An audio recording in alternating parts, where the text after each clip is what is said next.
Programme को हम लोग आगे बढ़ाएंगे और मैं आमंत्रित करना चाहूँगा स्टेज पे आप सबके प्यारे आशीष भैया को। आशीष भैया आएंगे और अपने शब्दों से आप सबका मार्गदर्शन करेंगे। जोरदार तालियां पर आशीष भैया के लिए।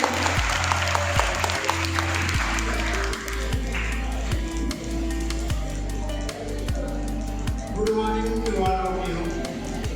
आप सब तो जानते हो यहाँ पे सबको यही से शुरुआत करता है कि हम लोग यहाँ पे शिक्षक दिवस के उपलक्ष्य में उपस्थित हुए हैं और इसको हर साल की भांति एक यादगार पल बनाने का प्रयास कर रहे हैं।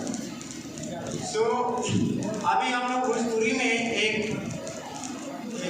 गाना सुनते हैं लोग, इसमें बोला जाता है कि माइयों के माई हो तू, पुतवों के माई हो। In the same way doctor Sarvepalli Radhakrishnan is the teacher of all other teachers. So Dr. Sarvapalli Radhakrishnan became the second president of India in 1962, and the celebration is not celebrated in the form of Dr. Sarvapalli Radhakrishnan's birthday because he was the second president of India, and from a professor and becoming the president is an incredible achievement because Dr. Sarvapalli Radhakrishnan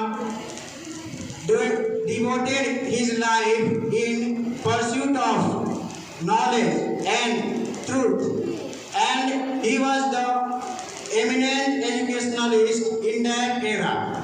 He brought the vanishing Indian culture of Guru Shishya tradition in the modern era. चलिए थोड़ा सा हम अपने देसी अंदाज में आ जाएं, मतलब हिंदी के भाषा में। अभी तक मैंने जो बोला था हो सकता है बहुत बच्चे को समझ में ना आए, तो थोड़ा सा हम लोग हिंदी के भाषा में आ जाएं।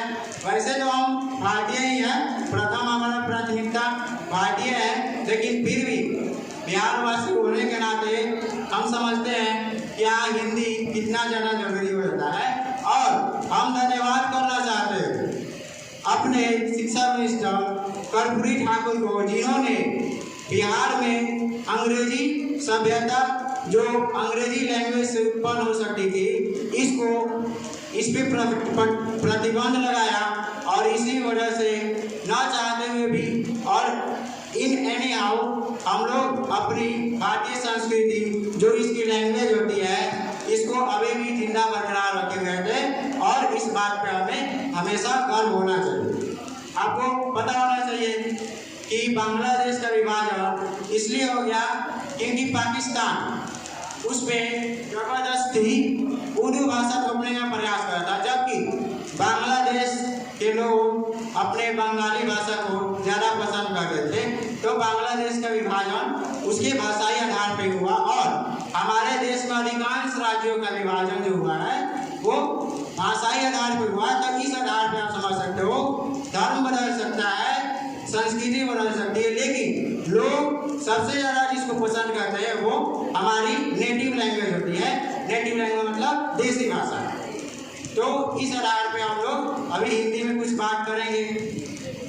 अभी मैंने कहा था, जो उसको मैं फिर से दोहराने का प्रयास करूँगा शॉर्ट फॉर्म में, कि डॉक्टर सर्वपल्ली राधाकृष्णन के जन्म दिवस के उपलक्ष्य में हम लोग 5 सितंबर इसलिए नहीं मनाते हैं क्योंकि वह एक गुरु थे, प्रोफेसर थे, और वो प्रोफेसर के पद से भारत के सेकेंड राष्ट्रपति बने।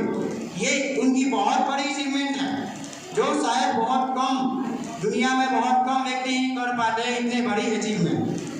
हम लोग इस उपलक्ष्य में उनके जन्म दिवस के रूप में 5 सितंबर सेलिब्रेट करते हैं। ये वाकई नहीं है। जहाँ तक मुझे लगता है डॉक्टर सर्वपल्ली राधाकृष्णन ने शिक्षा के क्षेत्र में एक नई क्रांति लाई थी।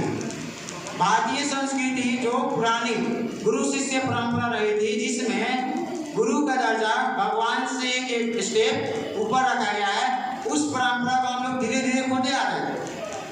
और उसके बाद डॉक्टर सर्वपल्ली राधाकृष्णन के अलावा भी बहुत सारे थे, लेकिन सबसे ज़्यादा प्रभावकारी रूप से जो भारतीय संस्कृति जो गुरु शिष्य परंपरा है इसको फिर से पुनर्जीवित किया भारत में, तो इस उपलक्ष्य में मनाते हैं। और साथ में वो अपने पूरे जीवन को शिक्षा के क्षेत्र में एक नए क्रांति लाने के लिए और शिक्षा के जगत में हमेशा परिपूर्णता प्राप्त करने के लिए अपने लाइफ को सेक्रीफाइस करे, उसमें अपने लाइफ को पूरे बिता दिए। तो इसी महान त्याग और बलिदान की वजह से हम 5 सितंबर को शिक्षा दिवस के रूप में मनाते हैं। हालांकि इंसिडेंट ये है कि जब वो सेकेंड राष्ट्रपति बने थे तो उनके जो स्टूडेंट थे वो आए और कहे कि हम आपके बर्थडे को सेलिब्रेट करना चाहते हैं एज ए स्पेशल डे, लेकिन उन्होंने कहा कि ये सिर्फ मेरी अचीवमेंट नहीं है, ये सारे टीचर्स की अचीवमेंट होनी चाहिए। तो मेरे जन्म के उपलक्ष्य पे आप उन सारे टीचर को एक कंट्रीब्यूशन दीजिए, एक क्या करिए रिस्पेक्ट दीजिए, जो शिक्षा के क्षेत्र में अपने पूरे जीवन को लगाकर एक विद्यार्थी को अर्श से अर्श तक पहुंचाते हैं। ठीक, इतना तो समझ गए। अब हम लोग समझेंगे कि शिक्षा का वास्तविक उद्देश्य क्या है।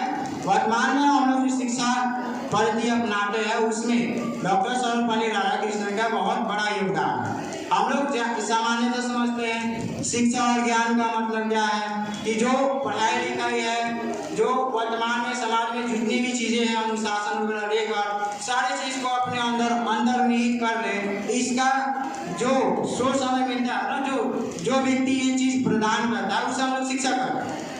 परंतु वास्तविक शिक्षा का अर्थ कुछ दूसरा था डॉक्टर सर्वपल्ली राधाकृष्णन की नजरों। उनका कहना था शिक्षा वैसी होनी चाहिए जो वर्तमान में जितने भी ज्ञान है उसमें कुछ वृद्धि कर सके। जैसे इसको सोचिए, अगर शिक्षा का मतलब वर्तमान में जितने भी ज्ञान है इसको प्राप्त करना ही होता, तो जिस समय 1+1=2 आया था, जिस समय सिर्फ जोड़ और घटा आया होगा, उस समय अगर उतना ही तक लोगों को सीमित कर दिया था, वैसे शिक्षा को नहीं दिया था जो उनको उस क्षेत्र में, उस शिक्षा के क्षेत्र में, गणित के क्षेत्र में और वृद्धि करने के योग्य बना सके, तो आज हम लोग वही तक रहते लोग, वही आदिमानव के एरा में रहते लोग, प्राचीन एरा। एरा मतलब युग होता है। तो ये जो सिस्टम है ना, एक शिक्षक वास्तविक रूप में तब शिक्षा कहलाता है जब वो वैसा ज्ञान दे जो वर्तमान ज्ञान में वृद्धि कर सके, उसमें कुछ योगदान दे सके, तो वो वास्तविक शिक्षक होता है। और ऐसे ही थे हमारे डॉक्टर सर्वपल्ली राधाकृष्णन। तो इस उपलक्ष्य में इस टीचर दिवस को यादगार के रूप में मनाते हैं। ठीक, बाकी सारे चीज़ तो आप लोग जानते हैं कि इनका जन्म कहाँ हुआ था, वो लोग आप लोग सब चीज़ इंटरनेट पे सर्च कर सकते हैं, लेकिन ये सारी जो बातें हैं वो इंटरनेट पे नहीं सर्च की जा सकती। आपको अपने अंदर मन से ही इस चीज़ को सोचना पड़ता है।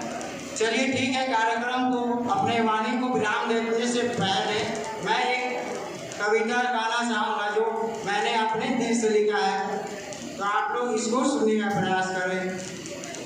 तो मैंने लिखा है शिक्षक के जो रिस्पेक्ट है इसके योगदान, इसके उपलक्ष्य में मैंने लिखा है, और ये सारा डॉक्टर सर्वपल्ली राधाकृष्णन के अलावा मेरे भी टीचर को जाता है। और मैं इस रूप में अपने आप को भाग्यशाली मानता हूँ कि मुझे बचपन से जो भी शिक्षक मिले हैं और उन्हीं के योगदान की वजह से आज मैं यहाँ पे हूँ, और वो सारे सबसे बेस्ट टीचर थे मेरे लिए। चलिए उनके लिए मैंने कुछ लिखा है, आप लोग सुने और थोड़ा सा सपोर्ट करें, अच्छा लगे तो। लिखा है मैंने कि अंधेरे में जी रहा था मैं, तूने आकर उजाला कर दिया, तेरे चरणों की स्पर्श मात्र ने सुनी जिंदगी को भरा कर दिया। गुरु भी है तू, मित्र भी है तू, तो सारी सॉल्यूशन है शिक्षा के जगत में, तू तो सबसे बड़ी रिवॉल्यूशन है। मिलने के बाद दूर हो गया सारा शिकवा गिला, धन्य हूँ मैं जो मुझे तू मिला। ठीक,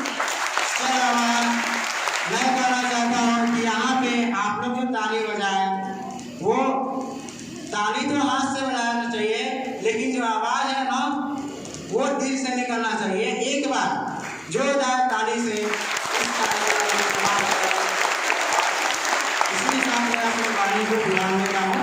साथ में एक चीज और मैं कहना भूल गया कि शिक्षक का हमारे जीवन में कितना योगदान है, आप कितना समझ लीजिए। दुनिया में कोई भी माता पिता को छोड़कर, दुनिया में माता पिता को छोड़कर दुनिया में कोई भी व्यक्ति ऐसा आपको नहीं मिलेगा जो आपके अंदर कमी हो तो उस कमी को सुधारने का प्रयास करे, उस कमी पे हंसे नहीं। आप में अगर कमी होगी तो वो आपको एक्सेप्ट नहीं करेगा, आपको आपके ऊपर क्या करेगा, हंसेगा और आपको कमजोर दिखाने का कोशिश करेगा। लेकिन एक गुरु ही मात्र ऐसा व्यक्ति है जो किसी व्यक्ति के अंदर की कमी को पहचानता और उस पर हंसता नहीं है, उस पर अपना मेहनत देता है, अपना सब चीज दे देता है उस कमी को दूर करने के लिए और उसको नीचे से ऊपर पहुंचाने में। साथ में अंश से पूछा गया था, अंश बोलना चाहता था लेकिन नहीं बोल पाया, तो उसने मुझे बताया कि भैया आप बोल दीजिएगा कि मेरे लिए शिक्षा का अर्थ क्या है। तो बोला है, रिक्वेस्ट किया है कि बोल लेने को, तो मैं बोल रहा हूँ थोड़ा सा 2-4 लाइन है। बोला है कि गुरु वह होते हैं एक कुम्हार जैसे एक कच्ची मिट्टी को बनाकर उसे घड़ा का रूप दे देता है, मतलब एक सार्थक रूप दे देता है। वैसे ही शिक्षक हमारे जीवन में जो बचपन में हमारे अंदर प्रतिभा टैलेंट रहता है लेकिन उसको निकाल नहीं पाते हैं, तो वो जो गुरु होता है ना, वो बच्चे के अंदर की उस प्रतिभा को बाहर निकाल के उसको वास्तविक देता है, वास्तविक रूप देता